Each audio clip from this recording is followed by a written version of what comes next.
Psych, you really thought. Okay, what's going on, guys? After the first two parts, I decided that it's about time to make a part 3. It's been a few days. And you know what? This is gonna be a very controversial part of the series, so I'm gonna just flash up what our current tier list looks like. There you go. And also, I'd like to say the background footage. This is my first game on playing the new update for the new Fortnite season. So I am playing horribly, but yeah, it's because I hadn't played in about a day and a half. So that's my excuse. And just remember, these are purely my opinions, so don't get pressed in the comments. And yeah, so let's just get right into it.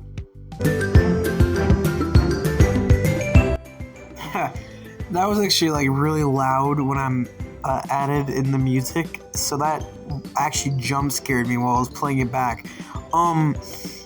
Yeah, so FNAF World. This game gets an insane amount of hate, and I don't know why. I get it, it's not a scary FNAF game, but did it look scary to begin with? The whole game is a metaphor for Scott being wrapped into a series that in the first place he didn't want to make. Like, I get that he loves FNAF, but FNAF was not his passion. Making the art, in his words, his bad RPGs and stuff like that, that was his real, like, passion. But he got roped into this series, and it just goes to show that it doesn't matter how much, like, time and effort you put into something, there will still be haters. And I think that when that Mangle screenshot came out, it really opened a lot of people's I'm not gonna put it on screen, but it really just showed a lot of people's, like, it opened their eyes, and I think that in and of itself is just a good lesson for people to, like, just understand. With that being said, I do love this game, but okay, ignoring the fact it's an RPG, I think it's a very well-made game, but it got one update, like one big update, and then after that, they just stopped he stopped updating it because of the hate. And I think this game has so much potential, and I'd love to see it keep going, but I already know that's never gonna happen. So,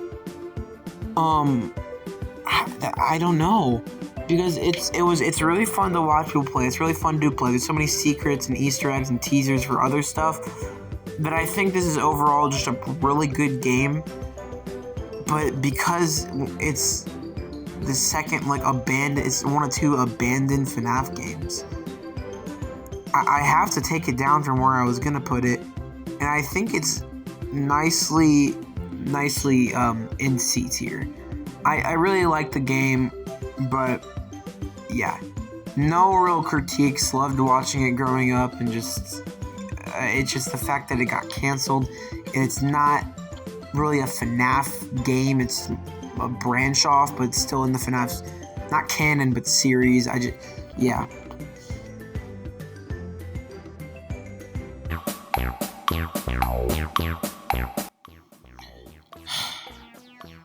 See, I want to be mean to this game, but I can't. Like, I genuinely cannot be mean to this game. Listen, the game looks visually appealing, and in any other game would be really cool to look at. But this is a game about dark rooms and creepy possessed animatronics trying to jump scare you. So when you have a lit up mall the whole game, and the scariest part is a semi-lightly colored basement with endoskeletons chasing you in a very not original mechanic, that kind of tells you about your horror game. This game was very experimental and was made by the same people who made VR, which is a really good game in my opinion. And this game isn't good, but it's not bad. I think it's just a very good amount of mid. And I once again also want to make like a full video just on this game, so I'm gonna keep this part relatively not well, just relatively short, I guess. This game, well, from a lore and overall like story perspective, is trash. From a game mechanics perspective, it's okay. And as I've already mentioned, from a design, like overall, just look at the game, it's amazing. It's very, very, very pretty. So overall, this just makes the game good, but not great. I think it gets way more hate than it does deserve. It's not an abomination of a game. There is good parts to it, like the DJ Music Man part. I'm struggling here. I'm trying to be nice, but yeah. I think that Steel was experimenting, as stated before. I feel like it was very experimental, and they definitely could have done better. The game came out horribly and needed a lot more time, so I just feel like, with that being said, it's getting marked down from a B tier probably to like, ooh. You know, I'm gonna have to give it a D.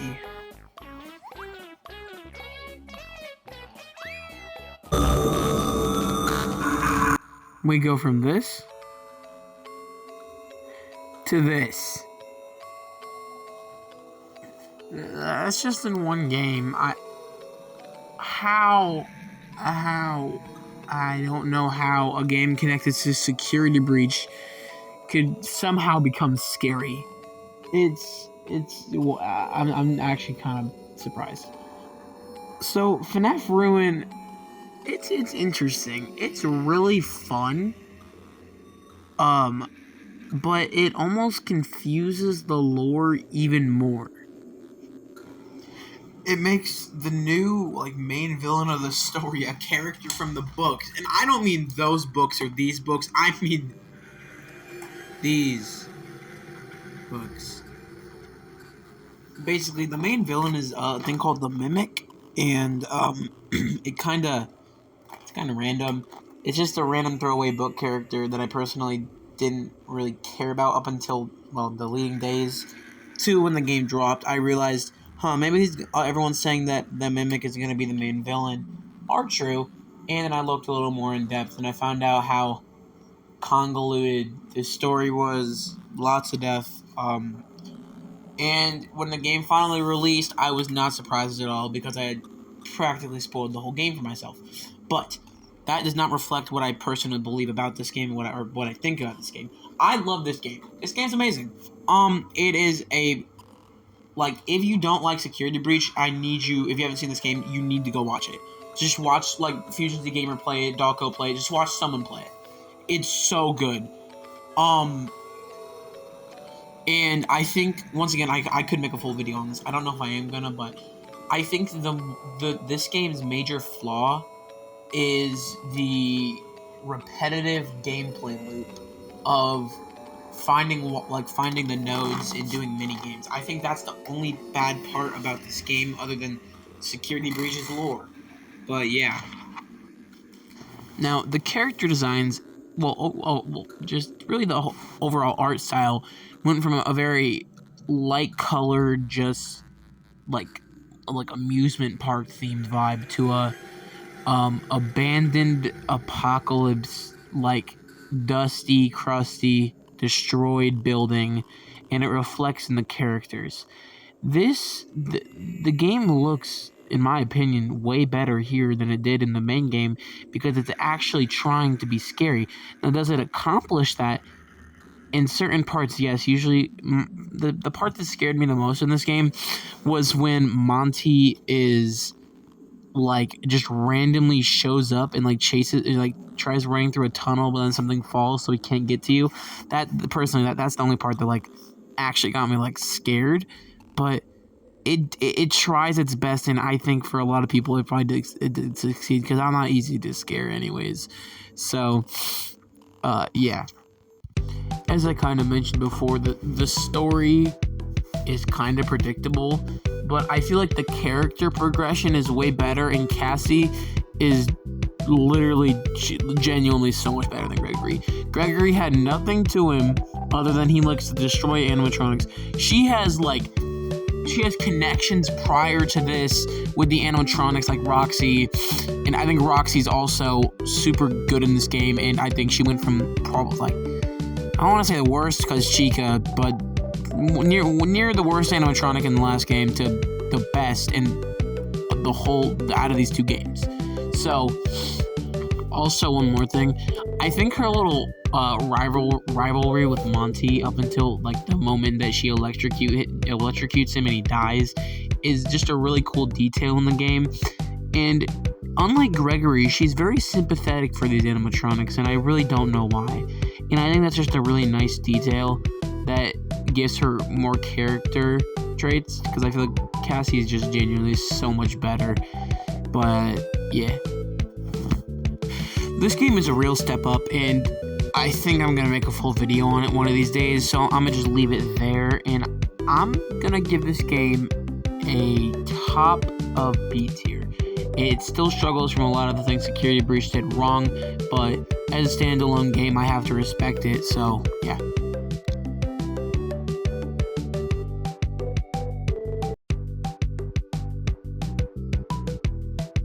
Well, at the end of our ranking, see, I was gonna rank the movie, but I think I'll just say that. So, with that being said, I hope you all enjoyed this little mini series, and we'll get back to the regular roleplay episodes.